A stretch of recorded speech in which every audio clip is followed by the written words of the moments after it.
एक बेटी के मारू के गीत गा रही हूँ, अच्छा लगेगा, लाइक शेयर सब्सक्राइब करो। आज जनकपुर में माड़ावा बड़ा सोहावन लागे। आज जनकपुर में माड़ावा बड़ा सोहावन लागे। आज जनकपुर में माड़ावा बड़ा सोहावन लागे। आज जनकपुर में माड़ावा बड़ा सोहावन लागे।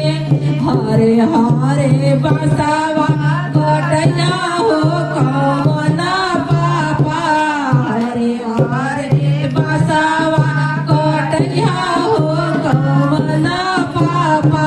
गजमाती चौका पुराई के बड़ा सोहावन लागे। गजमाती चौका पुराई के बड़ा सोहावन लागे। आज जनकपुर में माड़ावा बड़ा सोहावन लागे।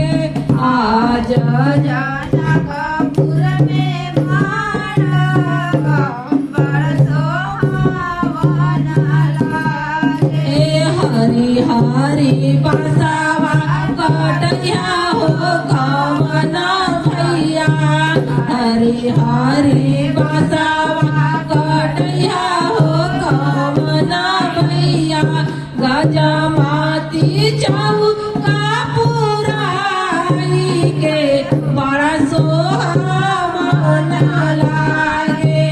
गजमाती चौका